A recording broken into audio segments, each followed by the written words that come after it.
یہ جب بھائی آئے تو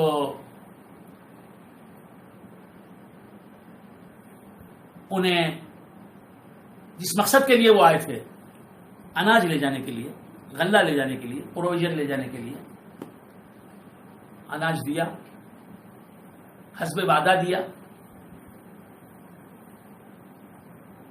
ہر بار سے زیادہ اس بار اناج دیا، غلہ دیا، ان کی مہمان نوازی کی، بہت خوش کیا، اور اپنے سگے بھائی بنیامین کو بتا دیا کہ میں تیرا بھائی ہوں، اور جو بھی واقعہ ہوا ہے وہ ہوا ہے، اسے بھول جا، اب دن بدل گئے ہیں تیرے، دن پھر گئے ہیں تیرے، اب تیری بات ہی کچھ اور ہے، وہ زمانے نہیں رہے جو بیت گئے۔ اب غلہ جن بوروں میں بھر دیا، تھیلوں میں بھر دیا گیا، اس میں حضرت یوسف علیہ السلام نے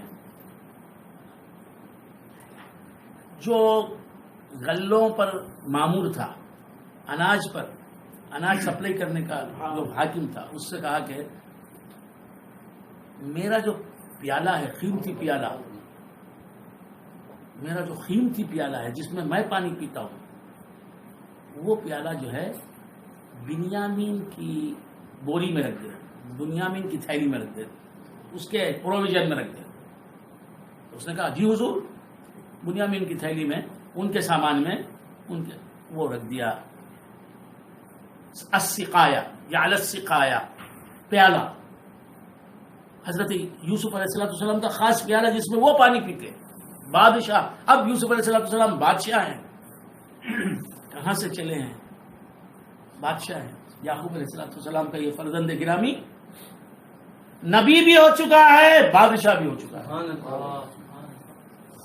فلما جہزہم بجہازہم، اب ساز و سامان دے کر، غلہ دے کر جب بھیجنے لگے، کون؟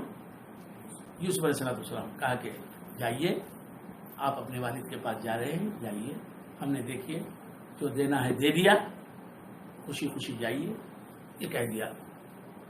اور اس نوکر نے، وہ جو غلہ دینے پر معمول تھا، اس نے وہ کام کر دیا جو یوسف علیہ السلام نے حکم دیا تھا۔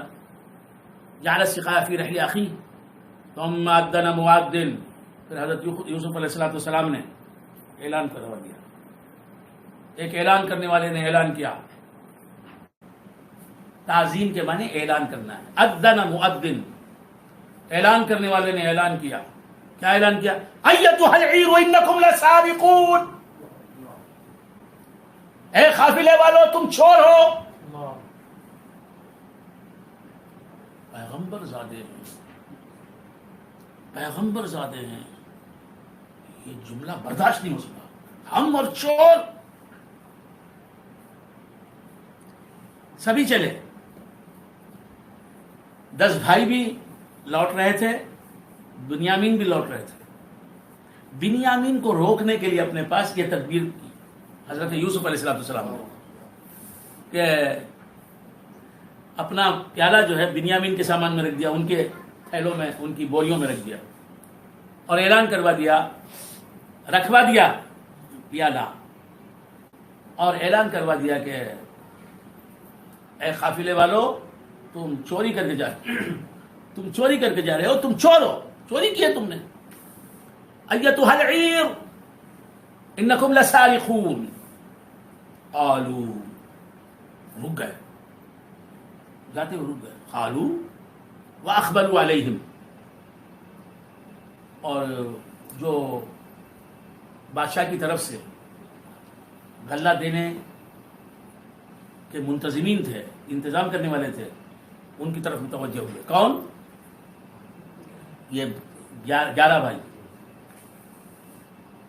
قالوا واقبلوا علیہم ماذا تفقدون، کہا کہ تمہاری کیا چیز کھو گئی ہے، تم نے اپنی کون سی چیز کھو دی ہے جو تم ہم پر جو ہے چوری کا الزام لگا رہے ہو؟ آخر کیا چیز کھو گئی تمہاری؟ ہم نے تو کوئی چیز چرائی نہیں۔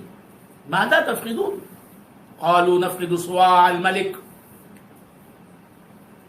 جو پروویژن دینے والے تھے انہوں نے بوریاں بھر کے دی تھیں. انہوں نے کہا کہ بادشاہ کا پیالہ، خاص بادشاہ کے استعمال میں آنے والا وہ پیالہ ہمیں ملتا ہے، ہمیں دکھائی نہیں دے رہا ہے، ہم اسے ڈھونڈ رہے ہیں، اپنے پاس نہیں پاتے ہم وہ پیالہ. قالوا نفقد صواع الملک ولمن جاء به حمل بعیر. جو وہ پیالہ لا کے ہم کو دے گا، ایک اونٹ کا سامان ہم اسے دیں گے، ایک اونٹ کا پروویژن غلہ ہم اسے دیں گے. وَلِمَنْ جَاءَ بِهِ حِمْلُ بَعِيرٍ وَأَنَا بِهِ زَعِيمٌ.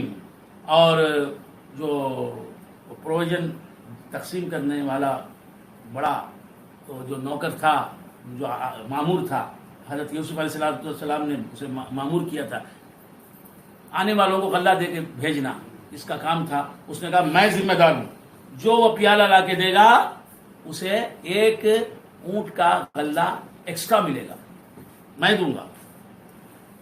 اب انہوں نے کہا قالوا تاللہ لقد علمتم ما جئنا لنفسد فی الارض. یہ 11 بھائیوں میں سے کچھ بھائیوں نے کہا ہوگا یا ایک بھائی نے کہا ہوگا سب کی طرف سے کہ خدا کی قسم، تاللہ، یہ تا جو ہے یہ حرف جار ہے، قسم کے لیے آتا ہے. باؤ تاؤ، با تا، بلا یہ بھی قسمیہ ہے، اور تا تو صرف قسمیہ ہے. بھی جو ہے دوسرے معنوں میں بھی آتا ہے. قالوا تاللہ، انہوں نے کہا خدا کی قسم، لقد علمتم ما جئنا لنفسد فی الارض. تم کو اچھی طرح معلوم ہے کہ ہم زمین پر فساد پھیلانے کے لیے نہیں آئے، ہم یہاں کچھ گڑبڑ کرنے کے لیے نہیں آئے، فساد پھیلانے کے لیے نہیں آئے، بادشاہ کو تکلیف دینے کے لیے، پریشانی میں الجھانے کے لیے نہیں آئے. وما كنا سارقین، اور ہم نے کبھی چوری نہیں کی، ہم چور نہیں ہیں، ہم بادشاہ، ہم پیغمبر کے بیٹے ہیں، ہم چور نہیں ہیں. وقت کا جو پیغمبر ہے اس زمانے کا، اس کے بیٹے ہیں، ہم چور نہیں ہیں. قالوا فما جزاؤه ان کنتم کاذبین. اگر یہ غلہ دینے والا کہہ رہا ہے، مینجمنٹ کرنے والا وہ کہہ رہا ہے کہ اچھا اگر تم جھوٹے ہو، تم میں سے کسی نے چرایا ہے بادشاہ کا پیالہ، تو چور کو کیا سزا دینی چاہیے؟ اگر تم سچ کہہ رہے ہو تو کوئی بات نہیں، اگر تم جھوٹے ہو، تم جو کہہ رہے ہو کہ ہم نے چرایا نہیں، اگر تمہاری یہ بات جھوٹ ہے، تم نے واقعی چرایا ہے، تو تم میں جس نے چرایا ہے اسے کیا سزا دینی چاہیے؟ قالوا جزاؤه من وجد في رحله فهو جزاؤه. ابھی وہاں اس زمانے کی شریعت کی بات سنا رہے ہیں. قالوا جزاؤه من وجد في رحله فهو جزاؤه. سب بھائیوں نے کہا کہ اس کا بدلہ یہی ہے کہ ہم بھائیوں میں جس کے سامان میں وہ پیالہ بادشاہ کا ملے گا اسے پکڑ لے، بادشاہ اپنے پاس رکھ لے. اس کا بدلہ یہی ہے کہ بدلے کے طور پر اسے بادشاہ اپنے پاس رکھ لے. جو ہم میں چور ہے ثابت ہوگا، اس کی بوری میں سے نکلے گا، اس کے سامان میں سے نکلے گا بادشاہ کا پیالہ، تو جس کے سامان سے نکلے گا بادشاہ اسے پکڑ لے، اپنے پاس رکھ لے، ہمارے ساتھ نہ بھیجے، ہم تیار ہیں. من وجد فی رحلہ فہو جزاؤہ کذالک نجزی الظالمین. اسی طرح ہم بدلہ دیتے ہیں ظالموں کو، جو ظالم ہے ہم میں اسے برابر بدلہ دینا چاہیے. کیا بات ہے، پیغمبر زادے ہیں، اور اس کی سزا یہی ہے. اس شریعت میں یہی سزا تھی کہ چور کو پکڑ لیا جاتا تھا اس کی چوری کی سزا میں. تو جس نے چرایا ہے اسے بادشاہ اپنے پاس روک لے، اس نے ظلم کیا ہے، غلطی کی ہے، اس کے جرم کی سزا میں اسے رکھ لیا جائے. فبدا بأوعیتہم قبل وعاء اخیہ. حضرت یوسف علیہ السلام کے حکم کے تحت حضرت یوسف علیہ السلام نے حکم دیا کہ سب سے پہلے بنیامین کا بورا مت کھولو، اس کی بوری مت کھولو، اس کا سامان مت کھولو، 10 بھائیوں کا سامان کھولو، ان کا جو غلہ ہے اسے کھولو. تو سب سے پہلے یہودا ان کا سامان کھولا گیا.